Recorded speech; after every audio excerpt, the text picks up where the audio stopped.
بسم اللہ الرحمن الرحیم۔ شروع اللہ کے نام سے جو بہت مہربان رحم والا ہے۔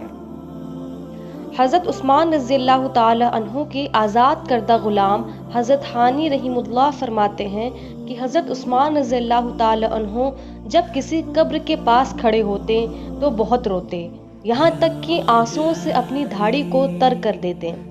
ان سے عرض کیا گیا، یہ کیا بات ہے کہ آپ جنت و دوزخ کے تذکرے پر نہیں روتے اور قبر کو دیکھ کر اس قدر روتے ہیں؟ آپ نے فرمایا کہ رسول اللہ صلی اللہ تعالی علیہ وسلم نے ارشاد فرمایا، قبر آخرت کی منزلوں میں سے پہلی منزل ہے۔ اگر بندہ اس سے نجات پا گیا تو آگے کی منزلیں اس سے زیادہ آسان ہیں، اور اگر اس منزل سے نجات نہ پا سکا تو بعد کی منزلیں اس سے بھی زیادہ سخت ہیں۔ نیز رسول اللہ صلی اللہ تعالی علیہ وسلم نے یہ ارشاد فرمایا، میں نے کوئی منظر قبر کے منظر سے زیادہ خوفناک نہیں دیکھا۔ ترمذی۔ نزعت أسرار قلبي وجئت ألقي أسى